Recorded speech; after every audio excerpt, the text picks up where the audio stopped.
Hi guys, it's Michael, and yet another night, another attack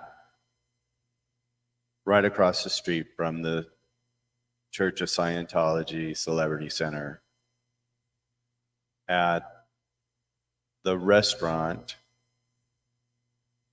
that it's just so upsetting to just see this. I'm just trying to get my notes here. Just give me a second here. Let me just load this up. This is all this equipment. There's so much equipment here to get used to. So I have to like understand what is what here. Let's see if I can get that bigger. Okay, so La Poubelle Bistro and Bar, that's across the street from the Scientology Center. Okay, where did you guys go? Did I lose you? Oh, where did you guys go? Let's see. I'm telling you, this is... Okay, there you are. Okay, great. Okay, yeah, he's okay. Love it. He's okay. It wasn't Jessica. Jessica didn't get hit. It wasn't Jessica. It wasn't, I don't even know if it was Landon that was hit, but it was someone that was with Hellchris. God, that's so funny. And Chris Hellcat, and also DOA. And actually, this is off of DOA's channel as well, so you can actually see the full thing here, but I have it here. I'm going to go ahead and just go right into it and play it for everybody so that people can see it. Oh, so did Jessica just get hit too? I don't know if it was Jessica. Jessica was not in this incident. So since I've been setting up, I haven't been watching, so I don't know if there was another incident that it was a boy, it was a guy that got hit, not a girl. So it wasn't Jessica. His name may have been Jess, but let's play this video and maybe we can find out more here. But it just shows you just how deep this goes, and it doesn't stop. And so we're going to go ahead and play this right now, and this will kind of show you the whole event that took place just now. They were across the street protesting at the restaurant where the owner allegedly wrote in a letter in defense of Danny Masterson for the sex trial where he drugged and raped 3 women. So it's just been crazy. Yeah, I know Street's there too right now. The cops showed up, and the cops are just, the LAPD, we still don't know about them. Whose side are they staying in the middle? It's not likely they're staying in the middle. But anyways, here, let me play this so you guys can see this. Really? Yo. Don't fucking touch him. Don't fucking touch him. Don't fucking touch him. Don't fucking touch him. Don't fucking touch him. You a fucking rapist. No. Get the fuck out of here. Come on, bro.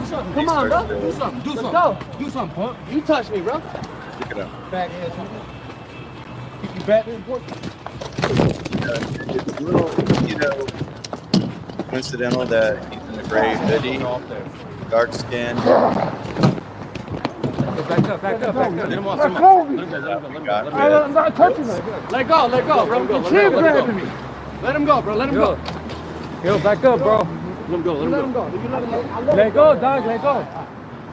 What's going on, bro? Once again, they're just practicing their first right out there protesting. This guy just get out of here on the sidewalk. Get out of here.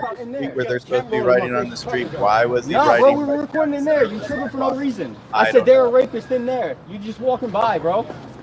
You gotta learn what you're saying before it goes off. What are y'all gonna be fucked up? You don't care?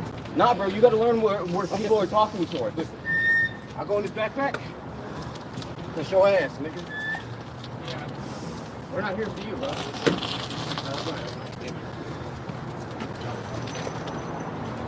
When the guy seems behind there, picking up the Why you still equipment, filming? We're not here for you, bro. We're not here for you. still just, out of the blue, why is this guy riding on the sidewalk? Especially with the tarp from the restaurant being on the sidewalk. I ride my bike. You're not allowed to ride your bike on the sidewalk. You got your phone? I'm missing your phone. That's the only Right right next to the parking lanes. I got you. No, that's the OA. Sheesh, thank you, bro. I got you. Damn. That was crazy. Nah, look at you. Hey, yeah, go ahead and record us.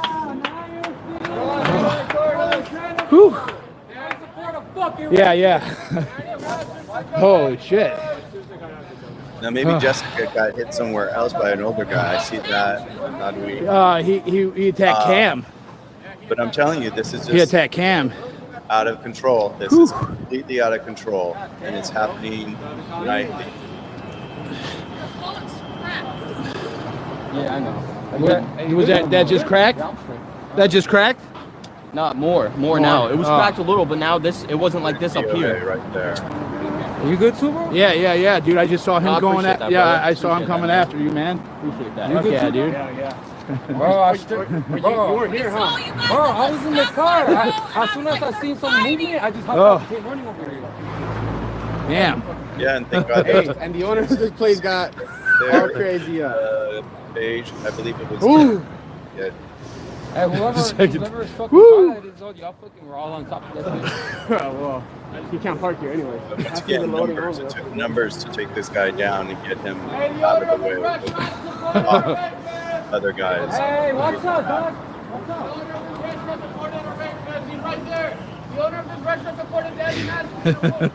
See, and then Wild the lady, night, huh? she's in there. The owner, Yeah, okay. she's in there filming outside, filming them while they're. I'm good, man. And she actually wrote a letter into the judge for Danny Matheson saying, "Oh, he's a good guy. I wasn't gonna let him touch all him. the time. He couldn't have done this." Well, hell, who knows? He could have been at that restaurant and dropping whatever he dropped into the girls' drinks there, and start drugging them there. So who knows?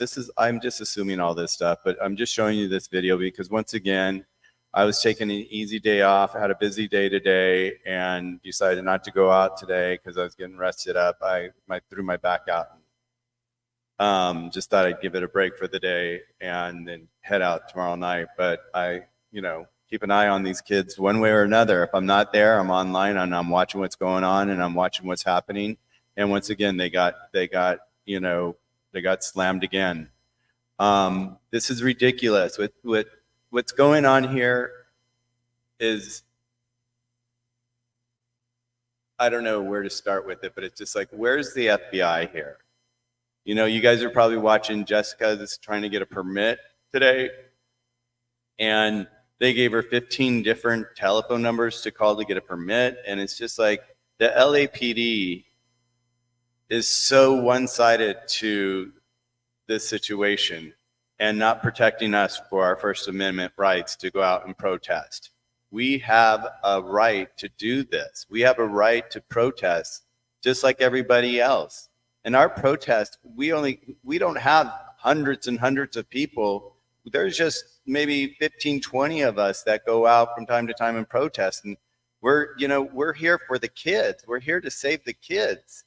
We're here to spread the word. And, it's just crazy. And now I'm seeing that, some guy just hit Jess for no reason.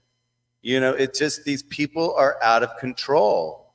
These people are completely out of control and they're getting away with it every single day. This violence has to stop. Number one, LAPD, step up and do your job. This is so unnecessary. So unnecessary. And you guys, I said this so many times, my dad was an LAPD officer, and I've just heard this story so many different times from the horse's mouth, what they do. And they do this shit all the time. I was there as a kid. I was watching my dad participate in this shit all the time against people. And the more they got into it, the more they loved it. And I just go back to the other day when I was in the court, when I was in the police station with Mindy, and I was filming, and the officer there was saying, "Oh no, we've got to stay in a the center of the line. We don't know from right, who's on the right side or the left, wrong side or whatever, but we have to really stay right in the center of the line. And the next words that came out of his mouth was, well, you guys are a really, rowdy bunch. I'm not rowdy. Who's he classifying rowdy? Is he taking one person that maybe is a protester that's out there protesting and grouping them in with all of us? We're not rowdy people. We're loving, caring people. We are there for kids. We're there to get the kids out of Scientology. Come on, society, wake up. Listen, look what's happening. It's right in front of us, and it's not just here and there. It's all over the place.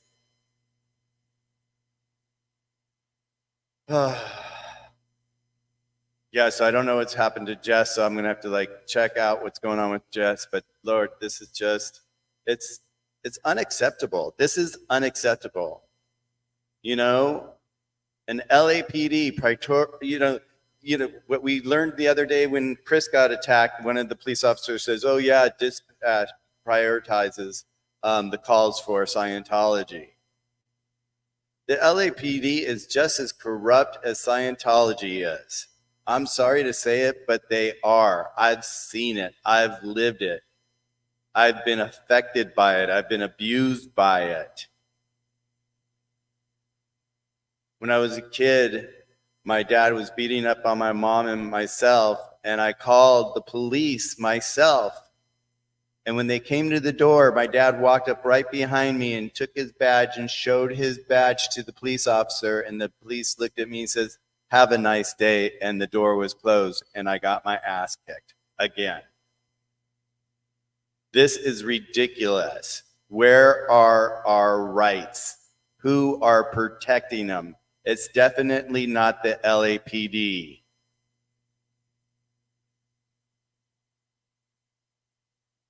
And to see this going on day after day after day. What? We're supposed to sit, they're trying to silence us. You know that. We all know that. That's what their goal here is, to silence us and say, okay, no more, just don't go out and you won't get threatened or you won't get hit or anything. No, we're not out there to be silenced. We're out there to be loud. We're out there to bring attention to the public, to let people know so that we get more and more people engaged with this mission that we are on to actually help save the children that are in Scientology today, right now. There are kids right now in Scientology that are being abused out 2D. It's just ridiculous. It's absolutely ridiculous. It's unacceptable. It's against our rights. It's against human rights. It's child trafficking. We've got to stop this. Yeah, I've got a lot of energy in my voice today, and I was trying to have a calm evening watching the kids out there protesting, just getting the name out there. And it's just unbelievable that this is happening day after day after day. You'll see me out there tomorrow. I'll be out there tomorrow for sure. But, thank you guys, everybody who's in the chat right now, everybody that's following me, that does follow me, that subscribes to me. Thank you, thank you, thank you. I can't thank you guys enough for your support. Your support means everything to all of us. We want to make a difference. We want a change. We want the children out.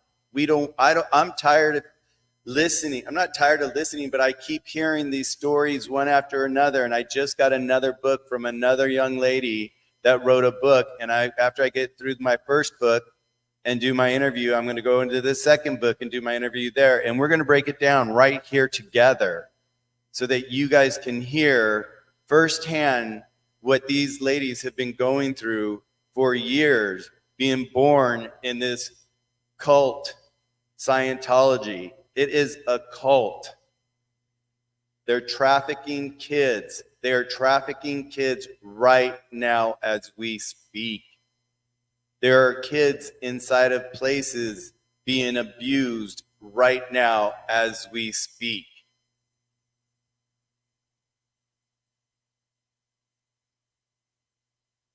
It just has to stop.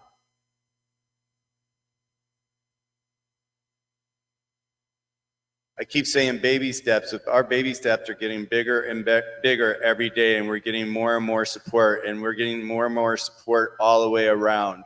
And we are gearing up. We are getting better cameras. We are getting better equipment. We're all going to start carrying mace. We've got to start protecting ourselves while we're out there. We do have a pack now that we are going in groups. We are not going individually.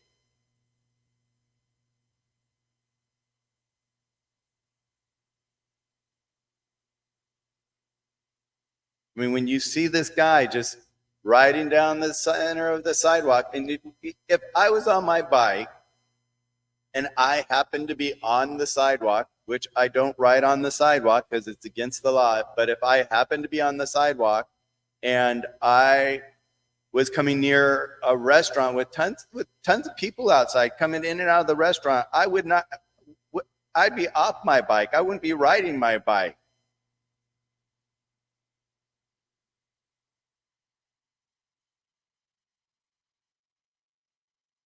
What game?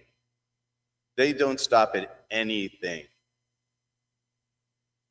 I mean, I've been watching Jessica all day and her trying to pull a permit, and she's been given the runaround all day long. She even brought Streets in at the end of the day today, and Streets, they went to some office. I don't know what office they went to today, but some political office, and they said, oh, you need to go to their office and get a permit from them, and they turn around and they go, oh no, you need to go back to the LAPD. They're the one that's supposed to write it, and LAPD people, they don't know. The girls behind the counter are like, oh no, here's another number, and so they had this one company that they said that one division that they were supposed to call. They get them on the phone, and they're on Streets on the phone with them, and walks back to the LAPD office, speaks to the same girl and says, hey, look, you told us to go to this office. I've got them on the phone right now, and they're telling us to come here. Talk to her. Tell me where we're supposed to go. Tell us where we're supposed to get the permit.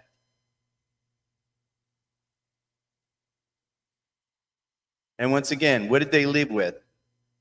The girl gives them the same number that Jessica had been given earlier in the day. This is ridiculous. What kind of mouse and game are they playing? It doesn't surprise me. It does not surprise me. The LAPD are so corrupt here. When that guy said, oh, we have to stay in the center line and turn around, says you guys are a little rough sometimes or whatever. I asked him, I'm like, what center of the line is that? It sounds like you're on one side of the line, not in the center of the line. And he's like, and doesn't answer and jumps into some other blah, blah, blah, blah story. These guys are corrupt. And they are in the pocket of Scientology so deep. And I get it. You know what? They're making tons and tons of money off of Scientology off hours.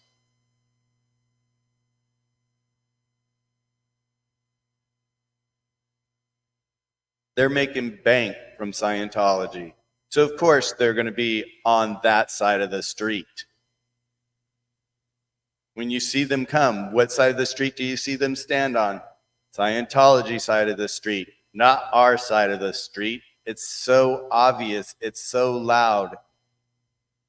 I remember talking to, love it. It's like taking money, mafia money. They are a mafia. One of the protesters calls them a mafia. They are the mafia. I mean, they're Jeffrey Epstein, on crack. It's just unbelievable what they're getting away with every single day. Meanwhile, keeping kids locked up and not giving them the ability to live a life of love, joy, happiness, discovering who they are, what they love to do. I mean, that's why I'm so proud of Serge. Serge is like so amazing. He's fallen in love with art, photography. He's so talented. And it's just like, you know, when I see him get all tied up and tensed into, you know, his videos with you guys, I'm like, babe, take a break. Let's go for a walk. Let's do something different. Let's watch something different on TV. You know, let's get our mind off of this. Let's take a moment just to detox ourselves, because this is so toxic, even for myself. I mean, I had no idea that I was going to be triggered so much because of the LAPD. I didn't realize how corrupt the LAPD are with Scientology when I first started getting into this. I had no idea. And I can't tell you, it's just some of the dreams at nights that I've been having lately are just so awful. And it's dealing with the LAPD and these groups. And the groups, I believe, are the groups that I see in my dreams it's Scientology in a different format. It's Scientology in a different format. Oh, so I hope Jessica is okay and she was with somebody. I'll find out, you know, once I jump off of here, I'll check out Jessica and see how she's doing. But these kids, you know, that are out there protesting every day, you know, and it was interesting because we saw them Serge and I, you know, we saw them at the police station later this evening, or earlier this evening, and they were, you know, they were looking like they were all having fun, having conversations, being proud of themselves, protesting, and we were just like, oh, they're just having a nice evening. It's an easy night for them. You know, they're not near a Scientology building. That's good. They're at the police station. Not that they're going to get any help from them, but at least they're at the police station, so there shouldn't be any violence there. So we were like, okay, this would be a good night to take off. But then the kids headed over to the Celebrity Center to protest at the restaurant and just let people know what kind of place they're supporting. The owner supported Danny Matheson. I mean, come on, the guy, I don't know what's going to happen to him, but I don't know if you guys saw Aaron's recent interview with some convicted felons and what's going on and what's coming up for him, but he may not be happy. He's definitely not happy right now, but from the sounds of it, and I had a cousin that was in prison, and he told me what goes on in prison, especially with people that do SAs against women or kids. Those are the lowest on the totem pole. Those are the guys that really get it in the end, and really get it in the end. I'm going to say that.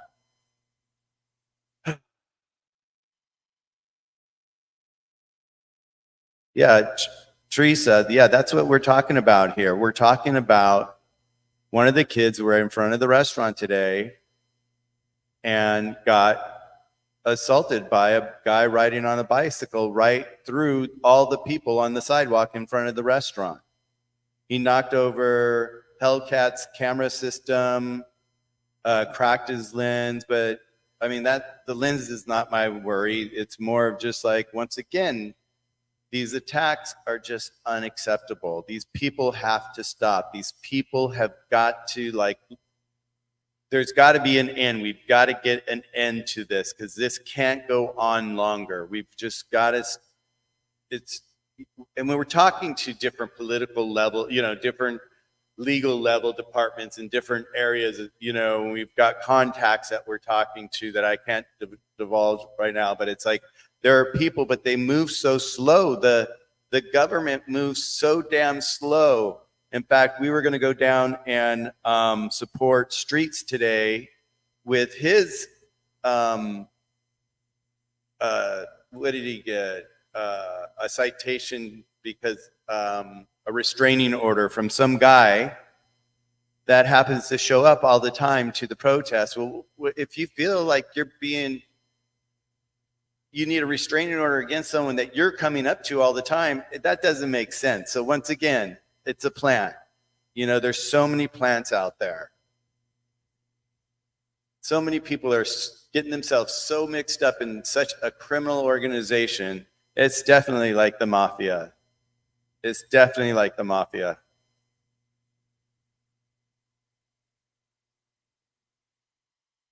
Yeah, it is the Hollywood station that had the COS kiosk inside, and finally they got written up somehow, or somehow it was found out. And what that means is they had a whole section of literature for Scientology inside the LAPD's office. How ridiculous is that? What does that say? What does that tell you? Who are they supporting?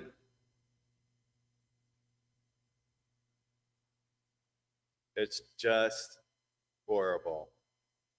It's just horrible. And I can't help but say this over and over again, because that's where my mind goes. I just think about the kids right now that are inside and what's happening to the kids right now as we speak. If they happen to be asleep and woken up by some stranger,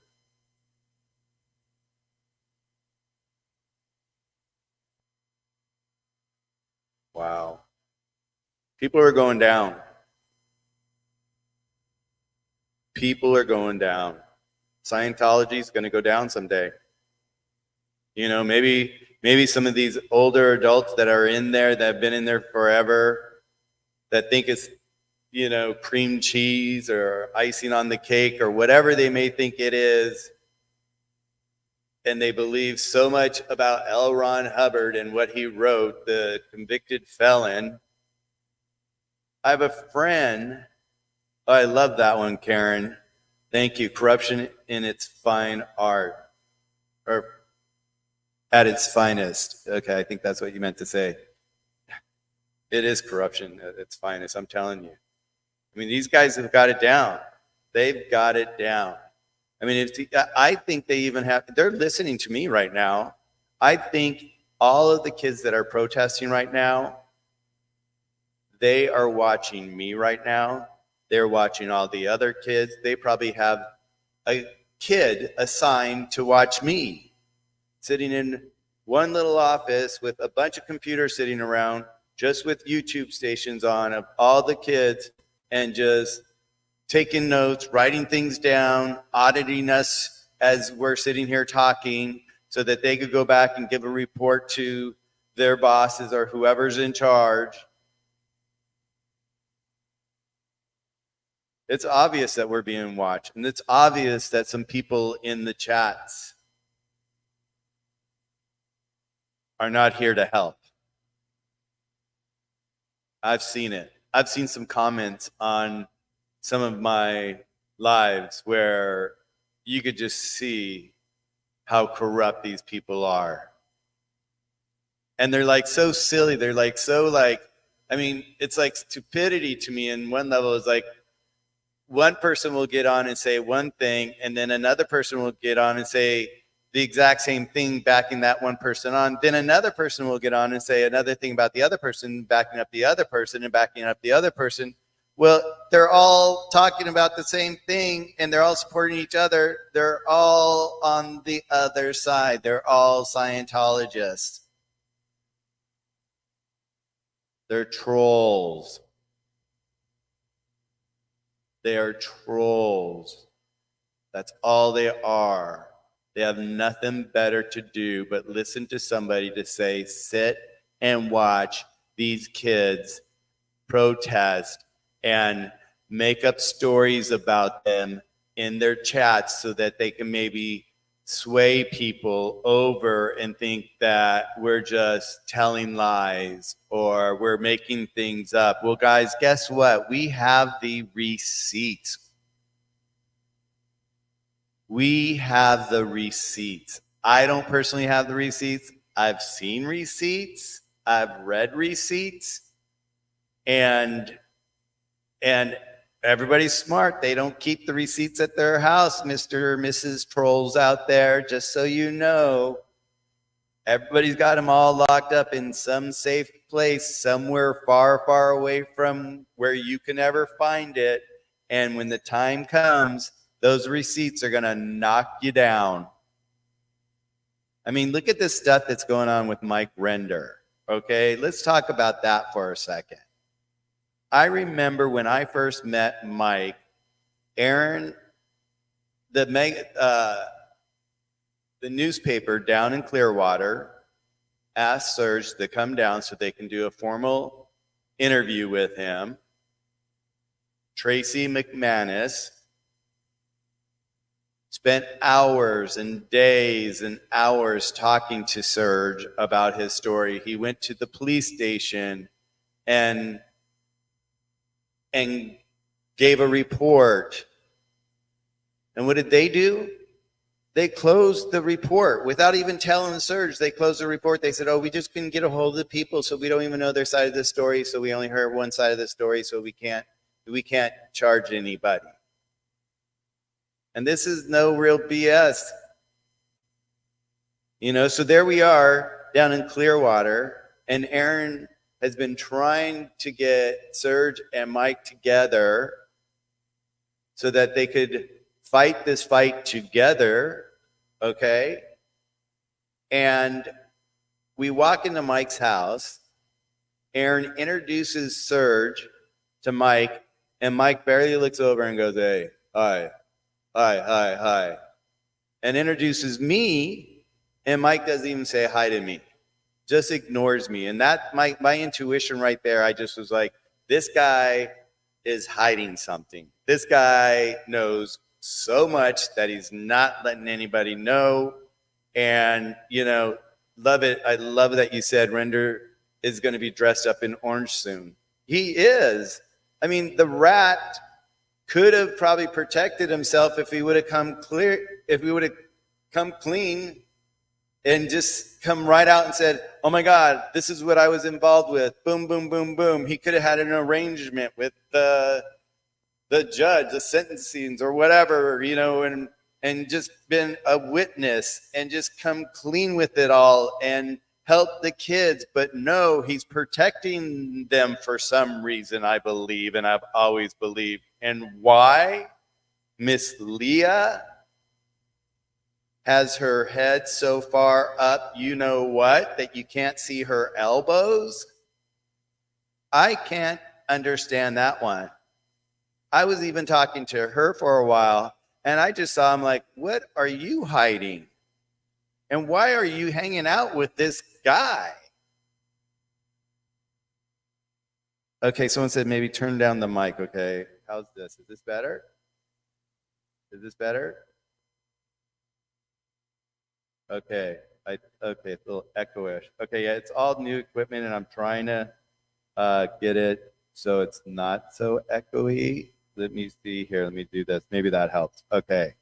Okay, good. Okay, that's better. Too low, too low, too low, too low. How's that? Better? Oh, yeah. And then I don't hear the echo. Do you guys hear the echo? Okay. So great. Yeah. So anyways,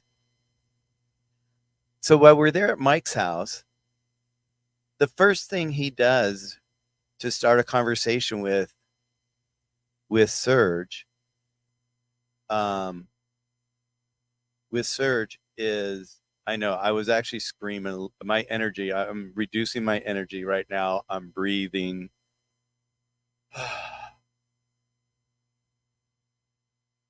The first thing Mike does to engage in a conversation with Serge is, with excitement, pulls out a doll, a bobblehead doll of him, and says, look, it's me. I've got a bobblehead. Isn't it cute? I'm like, who the fuck cares about a fucking bobblehead in my head? That's what I was thinking. Who the hell fucking cares about bobbleheads? And why are you, where's your ego placed right now, sir, that you think that you're so important that you want to have a bobblehead that you could sell on your website and have people have bobbleheads. You know, I heard on one of Serge's lives, I think it was today, that someone said, "Can I use that bobblehead as like a witch doll? You know, one of those witch dolls that and I was just laughing at that one. They're like, I don't know. So anyway, so I meet this guy, Mike, doesn't say hi to me, doesn't say a word the whole time I'm there. His wife's off in the kitchen. She's hiding most of the time. And we were rushed out of there as quickly as we got there. And then the second time that I saw Mike was when Leah, on the very last episode, invited Serge to come on and talk about the kids. But let's back up like maybe a few months prior when I first met Leah. We were in her kitchen, and you seen Serge's dancing and how he loves to dance on his Instagram and wears heels, and I mean the guy can outwalk any woman that I know in heels. I mean, he's just amazing, and it's such a great exercise for him. I mean, he's so beautiful. Anyways, so we're over there. He's got heels on, and Leah's like, "Well, number one, Serge, you can't be wearing the heels on the show, and you can't." And I think we had just come back from our art show in Palm Springs. We had a gallery in Palm Springs, and we would go get our nails done, and we'd do paint on our nails for the art show, just to be real artsy and all that. And so we had paint on our nails. I think I had black. I think he might have even had black on his nails too. And she goes, and another thing, you can't be wearing the black nail polish or the nail polish either on the show either. So here she's trying to control how Serge is. Once again, doesn't that sound like some organization that we're fighting right now? Certainly does to me. And then at that moment, Serge was like saying, well, why aren't you guys talking about the kids? You're talking about adults being thrown into the hole. They're adults. They can leave if they want. Why aren't you talking about the kids? She just wanted it for the PR stunt, I think, to ask him. She goes, well, I don't, and quote, quote, I don't have a dog in that fight. That's what she tells him. And then she turns around and invites him on the show. And I heard just recently the dollar amount that she made off of that last episode, and I'm sure Mike made probably about the same amount. But the one thing, I invite all of you to look at that last episode of the Aftermath and watch it.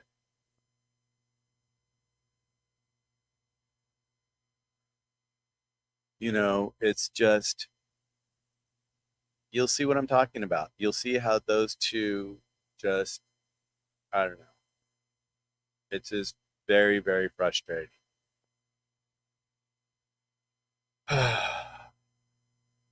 So here we are, another night, another attack, and it sounds like another 2 attack.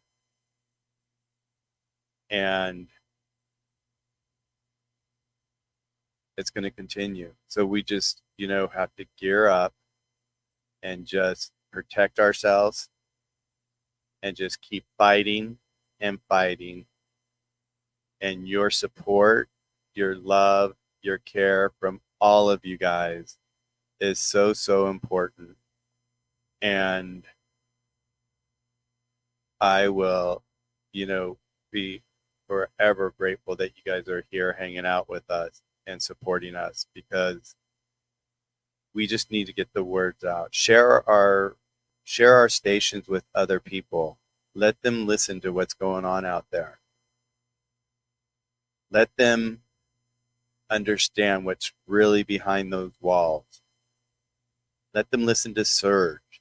Serge just, he was in it, and what happened to him is just horrific. And that's what's happening to kids right now. It's just horrific. And that's why we got to get them out.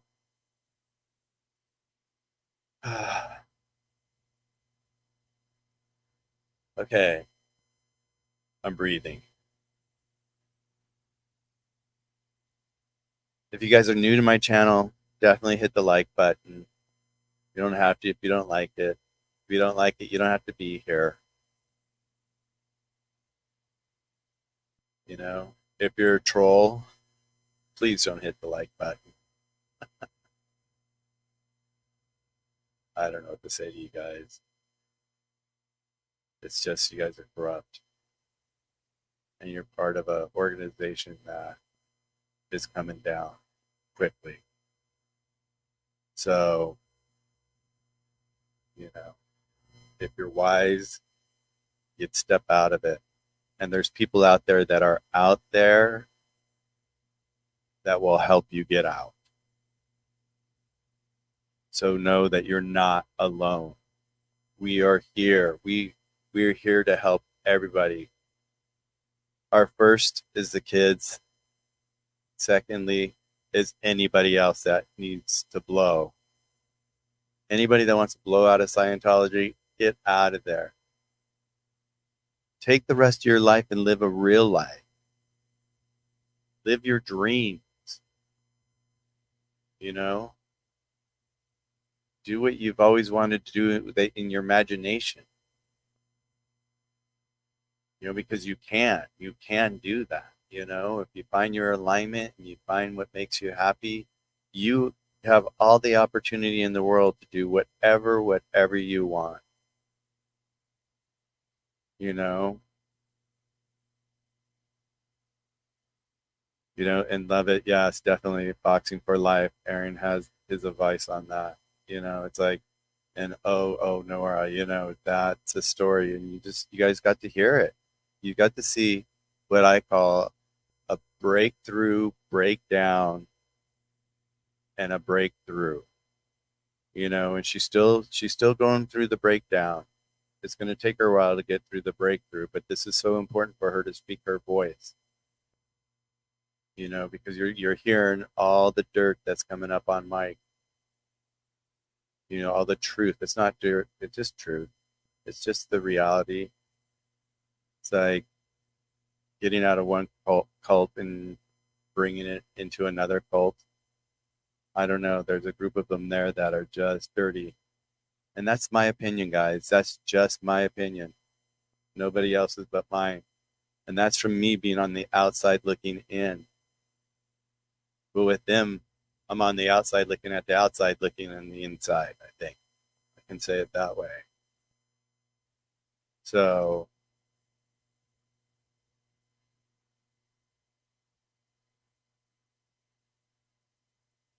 I'm gonna take a deep breath, and yeah, you guys, if you haven't seen Mike Brown's video on Mike Render, check it out. Check them all out. Even Rabbits this morning. You know, she gave him a chance to have a conversation and, you know, sent in this letter of some sort. Just, you know, take a look at it. Just start educating yourself. That's what I'm doing. I'm learning. I thought I knew a lot before I got on the station and before I started protesting and before I started seeing this firsthand and what they're doing. What I know today is completely different. It's just more, it's just stacked on like another 50 tons of shit. It's just horrible. It's horrible, horrible, horrible. So for everybody that's on tonight, thank you for being here. Love it, said it earlier. Please take a breath. Everybody take a breath. When we sign off, I'm sure some of you are going to be jumping on some of the other channels. Take a look at those too. If it triggered you, stop, take a breath. You can watch it in the morning or tomorrow when you feel better, when you have a moment of clarity and peace. You feel that you're strong enough to listen to it.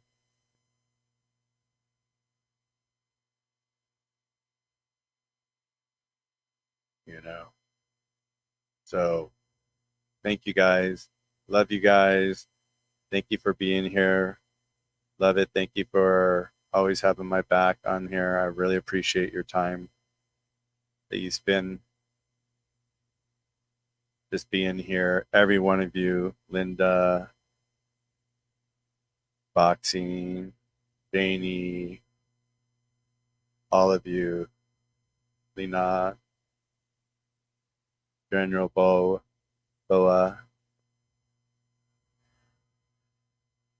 Thank you, love it. It's my honor to have you guys here. So I'm going to go make myself a bath, put some Buddha music on, relax, and hopefully have a peaceful night sleeping.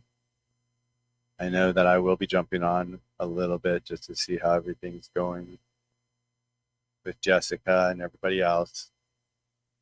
And I sincerely appreciate and love you guys so much. You guys have a nice night, and I will see you guys tomorrow, whether it'll be on the streets or back here in my studio. Oh, and I thought someone said something about art, and this actually the PCC behind me, you guys. Back here, I don't know where that's coming from. There we go. Okay. This little piece behind me, here, let me move out of the way. This was a piece that I painted when I was in my early 20s. And there's a really beautiful story behind it. This piece here is actually a piece that I made probably about a few years ago off the original that I painted in my 20s. And I've carried this piece around my whole life, and I've got a whole series of these. I had a lady that was from London that wanted to take them to London and make posters out of them. They always said that I kind of reminded them of Peter Max and Andy Warhol mixed in my art. And so this piece behind me here, go over here. The name is Magic. This is Magic. So everybody out there, meet Magic. So I've been calling her Magic for my whole life.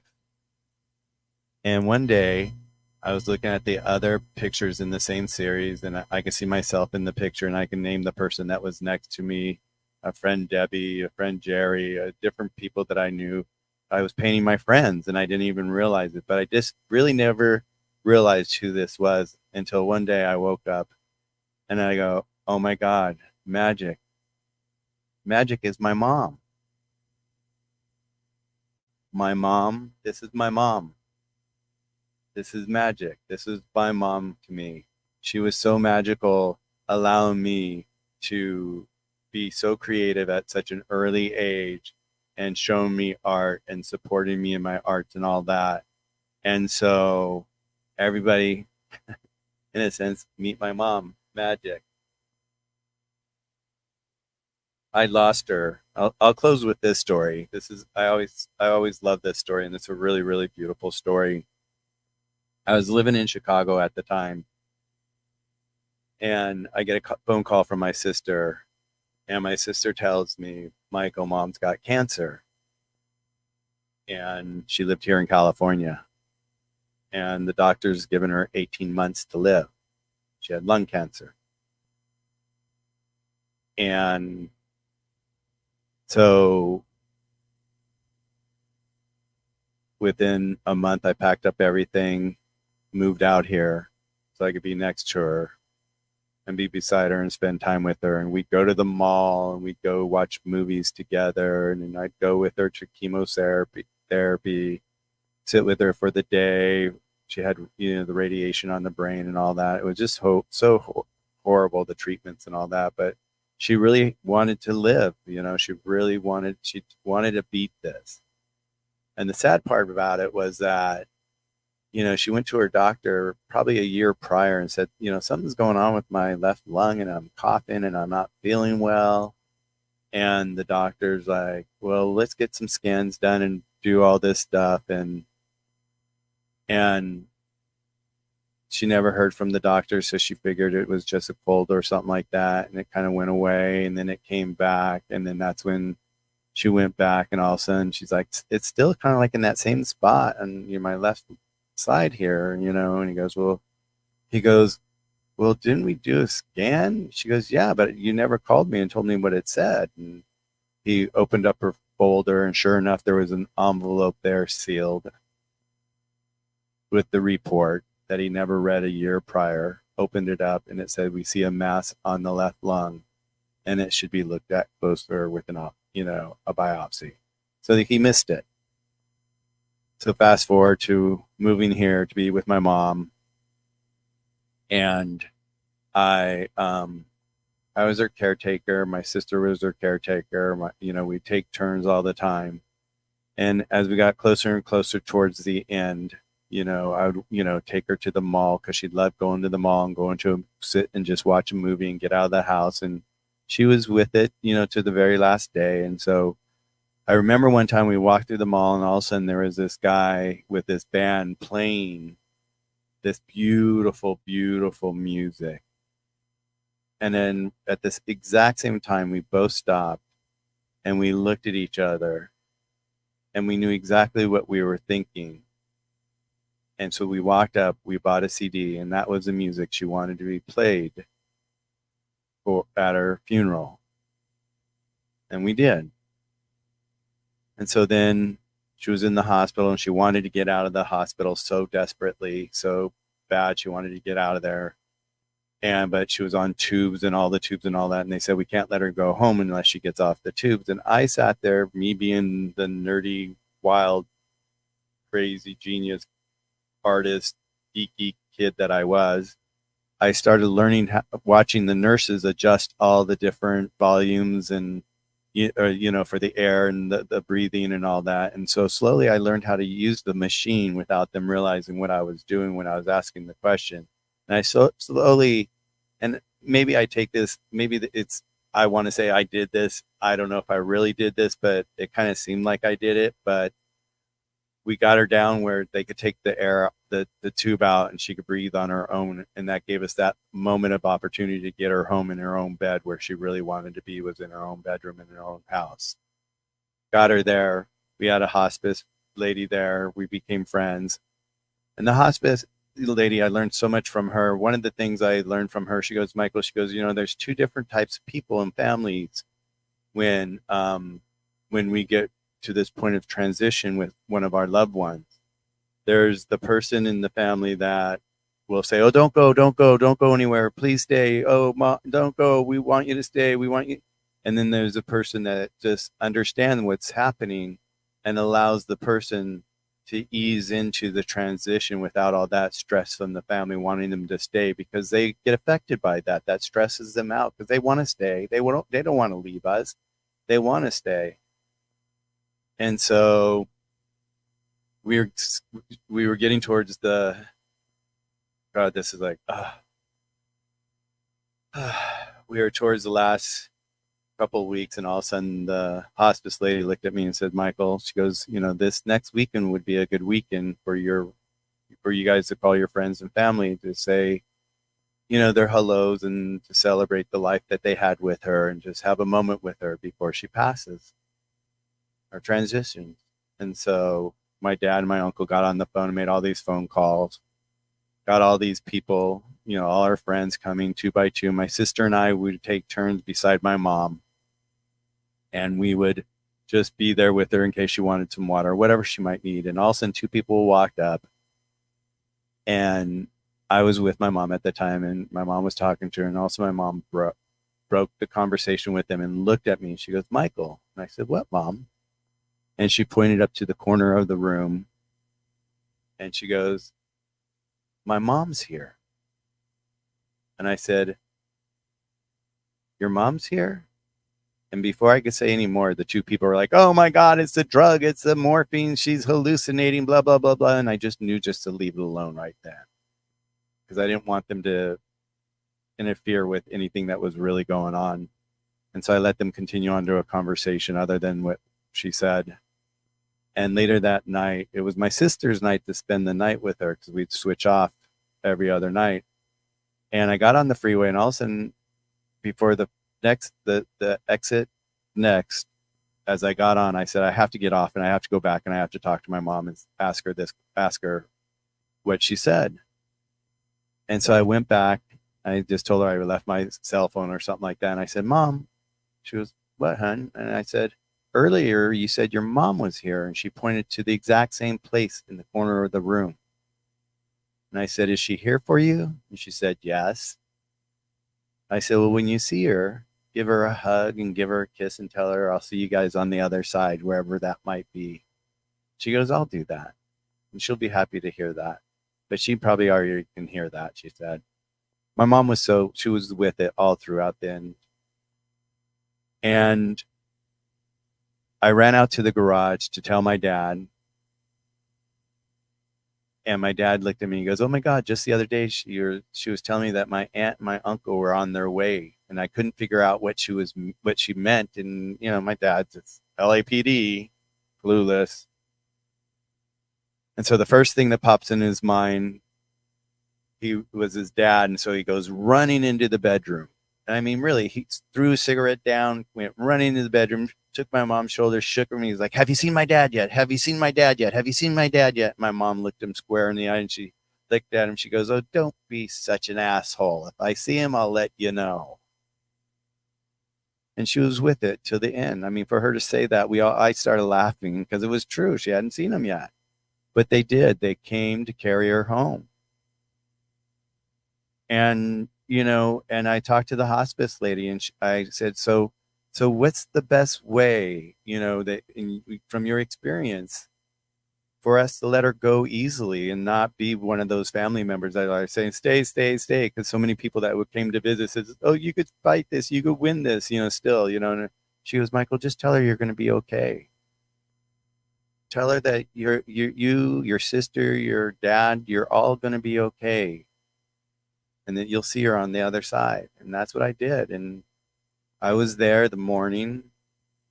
It was my night. And I woke up and got her breakfast, you know, some water, whatever she could have. And I was lying in bed with her and she was right here in my arms. And all of a sudden, my dad got a call to go to the dentist that someone canceled their appointment. So he got a cancellation to go get his tooth fixed. So he went out of the house real quick. So it was just me.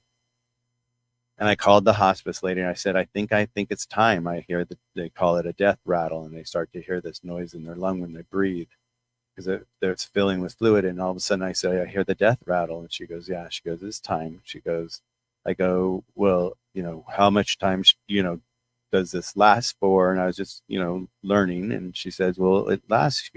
She goes, but she's probably hanging on for somebody who's not there. And I said, well, my dad's not here, but he got called away for a dental appointment, emergency dental appointment, but then my sister's on her way. And he goes, well, and she said that, so the hospice lady said to me, she goes, so your sister's on the way. She's waiting for your sister. Your dad got the call because your mom didn't want your dad there. And so she'll wait for your sister. And so sure enough, 15, 20 minutes go by. My sister comes over and she's there. She's on the other side of the bed with me and my mom. And we're just saying, we're going to be okay, Mom. It's okay. It's okay to let go, let go, let go. And it was kind of comical at the very end of it, which was kind of funny about it. And that was kind of like my mom a little bit, was that all of a sudden we heard her take a deep breath. And I looked at my sister and I said, she's gone. My sister started crying and ran to the bathroom and crying, and I started crying, but I sat there and I held on to her, and all of a sudden I was there just crying and just, you know, just thinking about everything that was happening at the moment, which was, I was so numb even at that moment. And all of a sudden she took a deep breath and I'm like, Debbie, she's back. And Debbie's like, what? My sister. And she comes running. We're sitting there beside her. And she did this a couple of times before she actually transitioned. So it was kind of comical at the very end, but it was just like, it was my mom saying, I'm going to be okay, you guys. I'm going to be okay. I'll see you guys on the other side. And, you know, for the next month, 2 months, I saw signals all over the place that I saw her here and there, but I just like to share that story. And so that's my mom. That's magic. And she creates magic in my life every single day. And I believe in magic. I hope you guys do. So with that, good night, guys. I'll see you guys tomorrow. Have a beautiful evening. And thank you for allowing me to share these moments of my life with you and my journey and supporting us in this journey and helping us get the kids out and have a better life.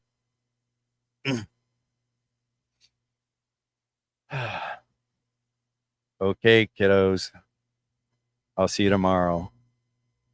I'm out. Bye.